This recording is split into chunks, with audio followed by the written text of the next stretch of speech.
இயேசு கிறிஸ்துவின் நாமத்தினால் உங்களுக்கு என் அன்பின் நல்வாழ்த்துக்கள். இந்த நாளில் இந்த வேளையில் கூட கர்த்தருடைய வார்த்தை பகிர்ந்து கொள்வது ரொம்ப சந்தோஷம். கடந்த 8 மாதங்களாக கண்ணிமை போல பாதுகாத்து இந்த 9ஆம் மாதத்தில் 1ஆம் தேதியை கர்த்தர் கொடுத்துருக்கிறார்ல, ரொம்ப சந்தோஷம். அதனால ஒரு வசனத்தின்படியாக அவங்களோட கூட பேச பிரயாசப்படுகிறேன். அப்படி என்ன வசனம் இருக்கான்னு சொல்லி பார்க்கும் பொழுது, நீதிமொழிகள் 23ஆம் அதிகாரம் 18வது வசனம், நிச்சயமாகவே முடிவு உண்டு, உன் நம்பிக்கை வீண் போகாது. அல்லேலூயா. இந்த வருஷத்தில் நம்ம ஆண்டவருடைய வார்த்தையை கேட்குற இந்த மாதத்துக்கு ஆண்டவர் கொடுத்த வாக்கு தத்துவம், நிச்சயமாகவே முடிவு உண்டு, உன் நம்பிக்கை வீண் போகாது. நமக்கு நிச்சயம் ஒரு முடிவு உண்டு. நம்ம இப்படியே இருக்க மாட்டோம். தோல்வியை பார்க்குறவங்க தோல்வியை பார்த்துக்கிட்டே இருக்க மாட்டோம். கஷ்டத்தை பார்க்குறவங்க கஷ்டத்தை பார்த்து கொண்டே இருக்க மாட்டோம்.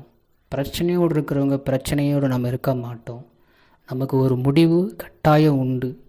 அந்த முடிவு எப்படி இருக்குன்னு பார்த்தாக்கா, நல்ல ஒரு முடிவை கொடுக்குற கர்த்தராக இருக்கிறார். ஏன்னா நம்ம யார் மேலே நம்பிக்கை வச்சு நம்ம ஓடிக்கொண்டிருக்கிறோம்? கர்த்தருடைய பிள்ளைங்க எல்லாரும் கர்த்தர் மேலே நம்பிக்கையாக இருக்கணும்.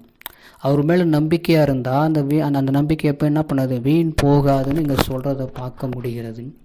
அதனால் நமக்கு நிச்சயமாகவே ஒரு முடிவு உண்டு. ஒரு ஆரம்பம்னு வரும்போது நமக்கு ஒரு முடிவு கண்டிப்பாக கிடைக்கும்.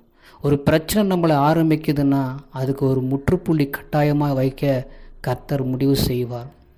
அவர் எல்லாத்தையும் செஞ்சு முடித்தது போல் நம்முடைய வாழ்க்கையில் ஒரு முடிவை நமக்கு கட்டாயம் கொடுப்பார். அதனால் இந்த வார்த்தை வசனங்கள் நம்முடைய வாழ்க்கையில் இந்த நாளில் கிரியை செய்யும். நீங்கள் சோர்ந்து போகாதீங்க.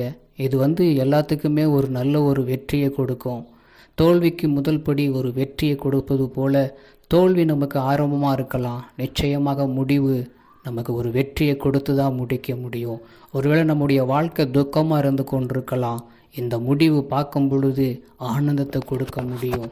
ஒருவேளை உங்கள் வாழ்க்கையில் ஒரு கஷ்டத்தோடு இருந்து கொண்டிருக்கலாம், நிச்சயமாகவே கர்த்தர் நமக்கு ஒரு முடிவை கொடுப்பார். அதனால் நம்ம நம்பி இருக்கிற வாழ்க்கையில் ஒரு நிச்சயமாகவே நமக்கு என்ன பண்ணுவார்? அவர் நம்முடைய நம்பிக்கை வீண் போகாதபடி, அவர் மேலே வச்சிருக்கிற நம்பிக்கை வீண் போகாதபடி கர்த்தர் நமக்கு அற்புதம் செய்வார். நீங்கள் காரியத்தை எதிர்பாருங்க, நமக்கு முடிவு உண்டாக போகிற தேவன் நிச்சயமாகவே நமக்கு நம்பிக்கை என்ன பண்ணுவார்? அவர் வீணாக்க வைக்க மாட்டார். கர்த்தர் தாமே இந்த வார்த்தையின்படி இந்த மாதத்தில் நம்மோடு கூட இடைப்படுவார். தொடர்ந்து இதை ஷேர் பண்ணுங்கள், கமெண்ட்ஸ் பண்ணுங்கள், லைக் பண்ணுங்கள். உங்களுடைய ஆதரவு எங்களுக்கு இருக்கட்டும். அப்படியே கண்களை மூடி நம்ம ஜெபம் பண்ணுவோம். எங்களை கிருபையாக நேசிக்கிற எங்கள் அன்பின் நல்ல தகப்பனே, நிச்சயமாகவே முடிவு உண்டு, உன் நம்பிக்கை வீண் போகாதுன்னு வாக்கு கொடுத்தீங்க.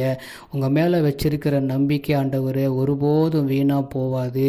நீங்கள் என் கூட இருப்பீங்கன்னு நம்பிக்கையோடு இருக்கிறோமப்பா. எல்லாத்துலேயும் எங்கள் கூட வாங்க. நாங்கள் போகிற வர இடத்துல ஆண்டவர் எங்கள் கூட வாங்க. உங்கள் மேலே நம்பிக்கை இருக்குது ஆண்டவரே. என் பிரச்சனை மாறும் ஆண்டவரே. ஆண்டவரே ஸ்தோத்திரம். வேலையில் பிரச்சனை மாறும், படிப்பில் பிரச்சனை மாறும், குடும்பத்தில் பிரச்சனை மாறும், கடன் பிரச்சனை மாறும், சபையில் காணப்படுகிற பிரச்சனை மாறும். எல்லாத்துலேயும் ஆண்டவர் ஒரு அற்புதம் மாறும்.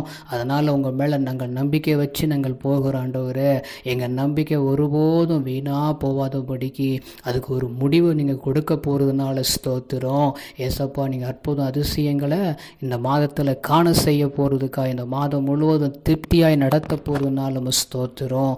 இந்த வாக்குத்தத்தத்தை நான் சொல்லி விசுவாசித்து ஜெபிக்கிறேன் இயேசுவின் நாமத்தில். ஆமென்.